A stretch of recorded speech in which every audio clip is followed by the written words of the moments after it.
Hey guys, Michelle Glass here, and welcome to our second in our lecture series. This is our chapter 2, and we're talking today about the chemical level of organization. So if you remember from our previous conversations, we talked about the organization of life, and we said that you start with the organism, which you can see is composed of the organ system, composed of the organs, which are composed of tissues, which are made up of cells, which are made up of molecules, which are made up of atoms. And so that is what we're talking about with our chapter 2. So when you say, I didn't sign up for chemistry, I know, I didn't either. This is a biology class, but we do need to talk about the chemical level because our cells are composed of this type of chemistry. So let's get started. Okay. All right, now we already know probably that matter is anything with mass that takes up space. And so our chemical level of organization, we're talking about our matter, which is composed of atoms. So atoms are the very smallest units of matter. Atoms consist of 3 subatomic particles: protons, neutrons, and electrons. And our protons and our neutrons are housed in what's called the atomic nucleus. I describe it here as the atomic nucleus because later when we start looking at the cell, we'll have a structure in the cell called the nucleus. Completely different structures. I don't want you to have a confusion about that. And then the electrons are located in a structure that's outside of the nucleus, and it can be described as an electron cloud, an electron shell, an electron orbit. So you can see any of these phrases or descriptions used. As we are talking about our subatomic particles, we see that the proton has a positive charge, the neutron is neutral, no charge, and our electrons have a negative charge. And this is actually what's holding the atom together because the opposite charges attract each other. So the positive protons are super attracted to those negative electrons, and so that's what's holding it together as a complete structure. Okay, let's talk about some specific atoms. So we're going to be looking at our atomic structure now, and we're going to use carbon as our example. So here we can see carbon with its chemical symbol is C. So when we look at our periodic table of elements, we'll see that all of our elements have been assigned a chemical symbol. And then we have here in the top left side our atomic number, which is 6 for carbon. And then we have our atomic mass, which is 12 for carbon. And we'll see these values, atomic number, given to us on our periodic table of elements. So I'll be showing you that here very soon. Okay, so chemical symbol is just an abbreviation or shorthand for each element, and it's usually the first letter of the name, so carbon is C here. The atomic number is actually telling us the number of protons that are in each of our carbon atoms, and this is universal to carbon, so every single carbon atom has 6 protons. This is also, called the atomic number because it's defining what it means to be carbon. So we know that this atom is an example of carbon, the element carbon, because it has 6 protons. So because the atomic number, the proton number defines the element, we don't see this number changing. If you instead have 5 protons in the atom, then you are a completely different element. There are 92 elements that we'll see in the body or in our cells. And then we have also what are called trace elements. And trace elements are present just in small amounts, such as Iron would be an example of a trace element for our body. Okay, here is our picture of our periodic table of elements. Now, notice we should only be focused in on being able to draw atoms that are in those first 3 rows. Everything else is really too big for us to have to draw. We'll talk a little bit about potassium and calcium, which are there in that 4th row. But for the most part, we're going to be focusing in on these top 3 rows. Notice on the periodic table of elements here, let me see if I can zoom in on it. Yes, very cool. Here we can see where our atomic number is listed for helium. We can see the He is our chemical symbol for helium. And then we have, instead of atomic mass listed here, we have atomic weight. Notice it is a number with decimals.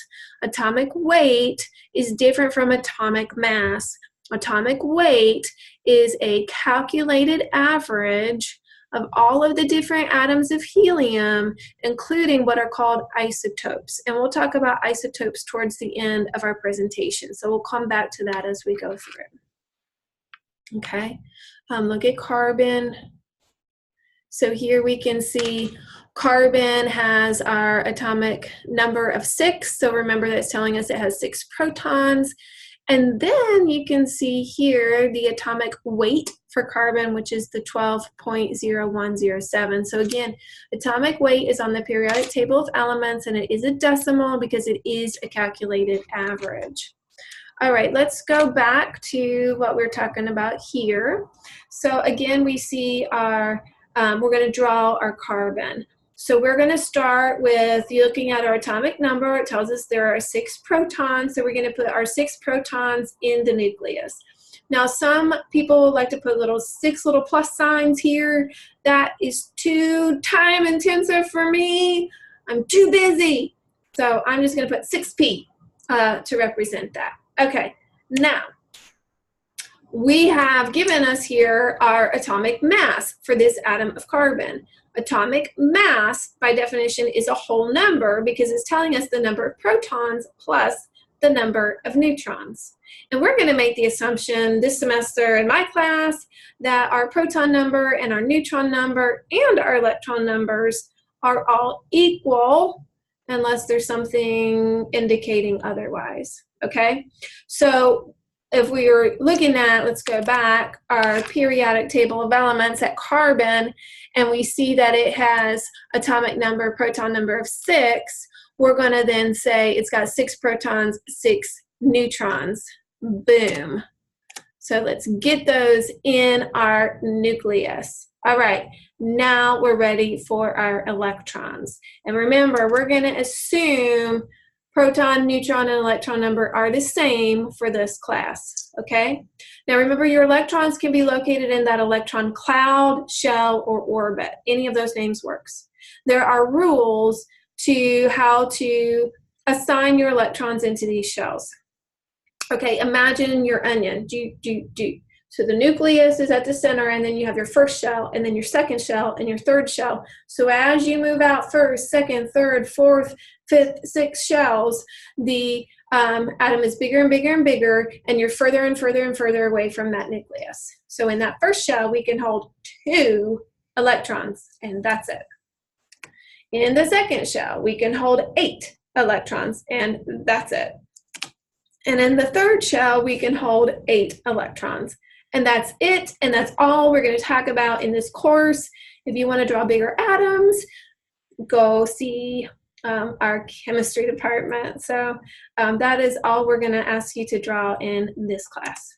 Okay, let's go for it here. Remember, carbon has atomic number 6, so we're assuming 6 neutrons and 6 electrons, right? Alrighty.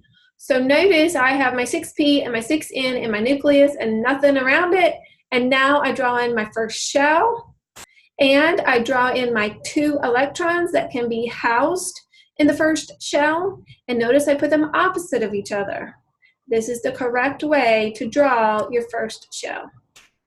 But carbon has 6 total electrons. I've drawn 2, so I have 4 more to draw. So now that means I need to put on my second shell. And here I'm going to draw them around my nucleus. Look at that pattern. You're spacing them out. You're drawing them first unpaired, and then if you have extra electrons, you go in and you pair it. So when you do a quick eyeball looking at carbon, you see that there are 4 electrons in the outer shell. It could hold 8, so it really could hold 4 more here. Okay? All right. See if you can draw oxygen and argon with the information given. So go ahead and pause your video, draw it out in your notes, and come back. All right, here's your oxygen. Should look just like mine. They should be spaced out exactly. Here's argon. It's the first thing we've drawn with 3 shells. It had 18 electrons, so this is the first time we are seeing all paired electrons all the way around the atom. Did you good? Awesome. Okay, so next we need to talk about that word that was mentioned earlier, the isotope. Isotopes are atoms of the same element, but they have a different neutron number, okay? So here I've drawn carbon like I did previously. This is carbon 12, meaning 6 protons and 6 neutrons. So it has an atomic mass of 12 atomic mass units, or 12 Daltons. So 12 AMU is talking about atomic mass units. Are you okay here? So that's standard carbon. Now I'm going to show you carbon 13. This is an isotope. Notice it has 7 neutrons, and that's the only difference. Do you see it? 6 protons, 6 electrons, 7 neutrons. That's what makes it the isotope. And because our atomic mass is a calculation of proton plus neutron, if we have 6 plus 7, we have 13 atomic mass units for this isotope of carbon. So the significance of isotopes is not only that they have a different neutron number, but they have a different atomic mass. So that tells us the reason why. Let's go back to that periodic table of element slide. That's why when we look at carbon, it has an atomic weight that is including a decimal, because that includes carbon 12 and carbon 13 and other isotopes of carbon in their relative abundances on the planet. Okay, so let us finish up. We have just a little bit left. So let's see here. This is where we were. All right. So you have heard of radioactive isotopes before. This is going to be an isotope that is going to spontaneously decay, meaning that it's going to give off particles from that nucleus, right? So remember I said if you change your proton number, you change your element?